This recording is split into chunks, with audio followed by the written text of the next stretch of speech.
Bobby, congratulations. I mean, that was amazing. He's the guy that's undefeated. He's the guy that has all the stoppages. I checked the betting odds. He was a 3-1 favorite. I mean, tell me how you're feeling right now. Man, I feel great. I feel so good. I knew he was in here. I knew he had the hype behind him. They were blowing him up, and I wanted to come in and stop the fight. Wanted to stop him in his tracks tonight, and he kept calling himself the king. That's my name. Don't take my name. That's what kings do. We come here and we take crowns. I just took his crown tonight. Wolves. You came out extremely aggressive, like you were shot out of a cannon, throwing bombs. I mean, was that the strategy right away, or was that just in the moment? Yeah, it was kind of the strategy. My last fight, I kind of held back a little bit, kind of waited, and in that last third round of my last fight, I came out and I knew that's how I should come out every fight. Come out banging, let them know why I'm here.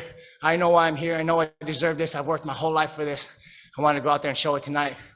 Previously to this fight, he won every single fight by first round submission. One point it hits the ground, he's tossing up submissions. Were any of them close? Yeah, that arm lock was pretty close. He had it pretty deep, kept going back and forth into the figure four, back out, and I finally got my arm out.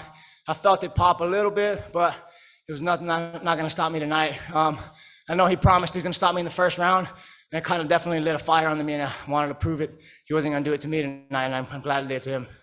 You mentioned you're the king. The king gets what he wants, so tell us what you want next. I want to keep fighting, man. I want to climb the ranks for Bellator. I want the opportunity to show why I'm here, why I belong here. Thank you for the opportunity so far. Hey, Bobby, listen, amazing performance. A lot of fighters that come in with the hype, it's, when you're facing a guy with a lot of hype, it's up to the guy whether you let the hype train control you or you control the hype train. And you showed us tonight that you were in total control of the hype train. So explain to us, taking on the opponent that, Gozali was, what was your mindset throughout training camp and going into fight week? Man, I didn't even hear about the hype train until I got here, honestly, to tell you the truth. He's just another fight to me. I know I can hang with the best out there, whether he's got hype behind him or not. I'm gonna come here and show who I am and show what I do. I've been doing this all my life. I deserve to be here. I know why I'm here. I know who I am. I'm gonna show you why. Here I am today. All right, listen, you said you heard a couple of pops, but how soon can we see you capitalizing on this hype of a victory, and how soon do we see you back in the cage? Man, as soon as Bellator had me back, I'm in. There's no injury. I'll get back, take a week off, get right back to training. I do this every single day of my life, so whenever I get the call, I'm ready. Let's go. Hey, congratulations on the win, Bobby. Thank you. I'm curious to know, so he said he was going to try to finish you in the first round. Now, he didn't make it out of the first round. The doctor seemingly stopped the fight.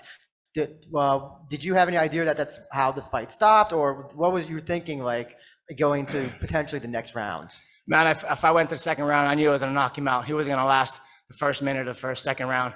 While he was out there, the doctor was talking to him. I could kind of see what's happening. And then it was about 30 seconds to a minute, and I was like, man, it's got to stop the fight by now.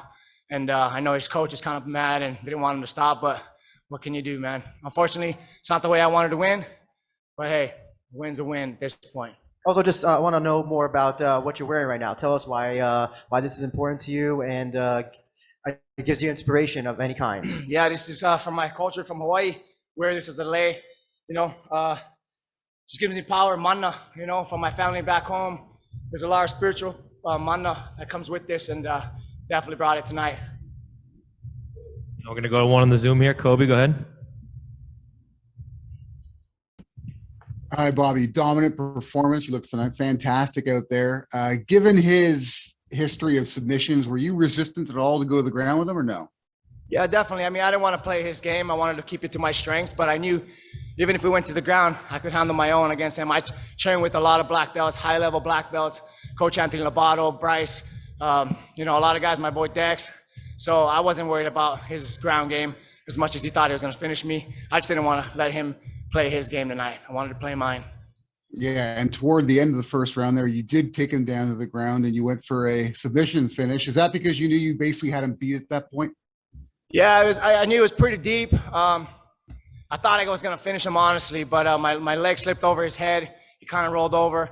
I had the shoulder lock in there, and I don't know, he got out somehow. Was trying to go for a choke at one point, and I just knew I wanted to pound him out, so it's kind of what I went for instead. All right, Bob. Thanks for the time, man. Thank you. Recording stopped.